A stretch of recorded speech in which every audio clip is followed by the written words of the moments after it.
Hi guys, welcome back to our channel, Thriving with S&M.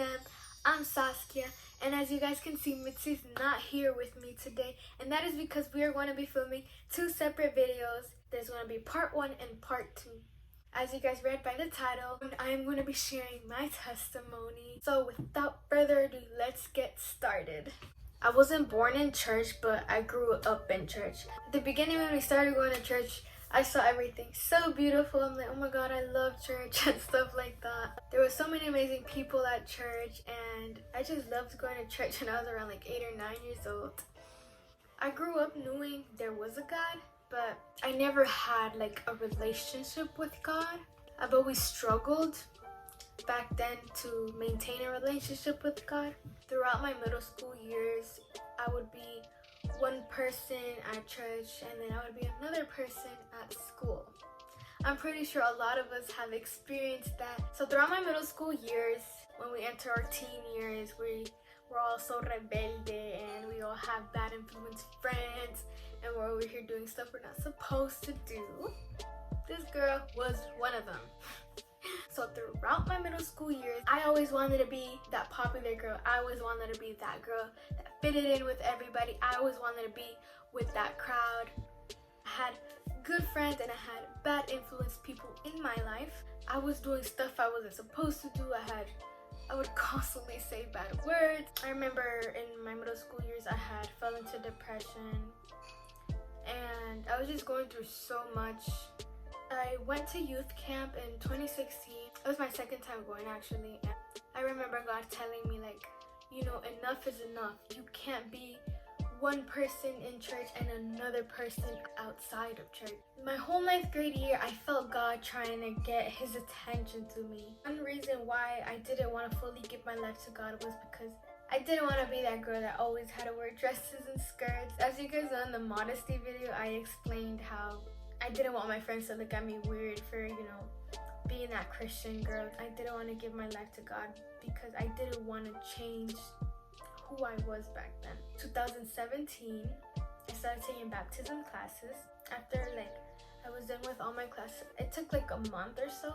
I remember one Sunday, I went up to the altar and I was told God, I got on my knees and I was like, God, I'm tired of living this life I'm living in. I'm tired of being someone in school and someone else at church. I'm just so tired, God, of this. I told God, I was like, God, I'm going to give my life fully to you if you promise me to always stick by my side no matter what. Like, do not leave me, God. And those were my words to him before I decided to give my life to God.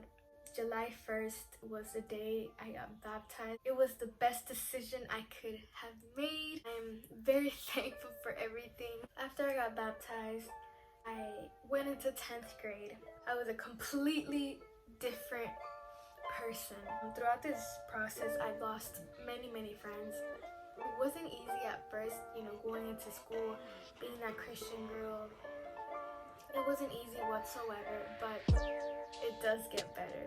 It very does get better. When you get baptized, things aren't going to get easier. But this time, whatever you go through, you are going to have God by your side. And with God by your side, you literally have everything that you need. I have made very amazing friends throughout my high school years.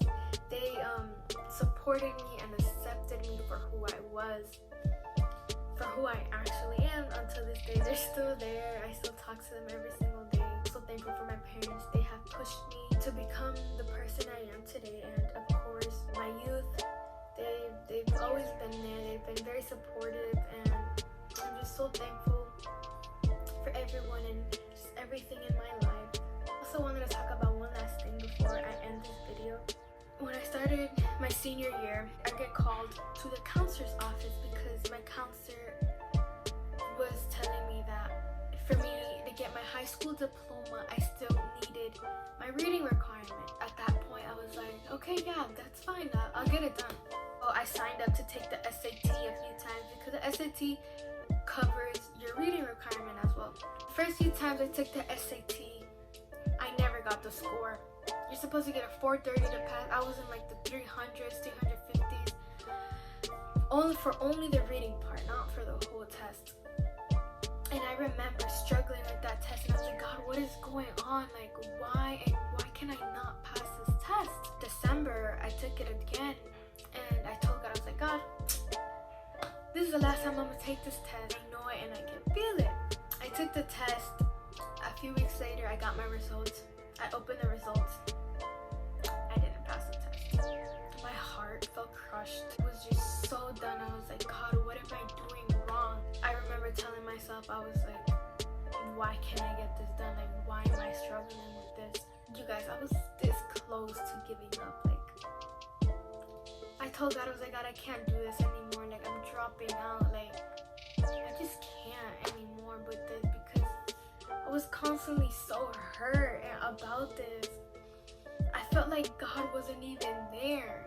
I remember I was in my counselor's office, and I was like, Miss, I don't know if I can do this anymore. Like, I don't even know if I'm going to get my high school diploma. And she was just constantly telling me, like, Saskia, you got this. Like, don't worry about it. I know you're smart. Just be confident, and I know you can do this. Parents believed in me. Everybody believed in me. But I never believed in myself. I remember taking the test 3 times in March. That was 2 months away before graduating. I remember taking those tests 3 times, and I was like, God, out of these 3, I'm going to get my score. I got my score back the first 2 times. Nope, I didn't pass. And then I was like, okay, God, I don't care. Like, I know this last test I passed. We're on spring break week, and then the whole coronavirus thing happens. We didn't go to school for like a few weeks, and then I get a call from my friend, and she was like, hey, did you hear? And I'm like, whoa, what happened? Like, what's going on? And she was like, they waived the reading requirements for you to get your high school diploma. I was like,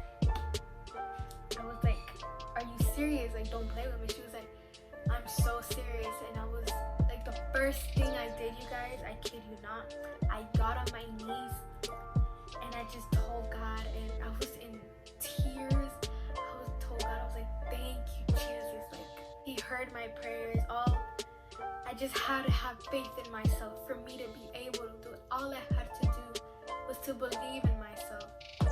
And we actually got our diplomas in the mail last week, and so you guys can take a closer look. If it wasn't for God, I don't think I'd have this in my hands. Honestly, He deserves all the honor and glory. And to finish this off, I just wanted to tell you guys that God is faithful. He hears you, and He has been the best person ever throughout this amazing journey. And He has never given up on me. He's always been by my side, and I am super thankful. I hope you guys enjoyed this video. I know this video is pretty long, but I really hope you guys take the time and watch this. And that is the end of this video, and I'm going to be closing out with a Bible verse, of course. Philippians 4:8 says, fix your thoughts on what is true and honorable and right and pure and lovely and admirable. Think about things that are excellent and worthy of praise. Thank you guys so much for watching this video.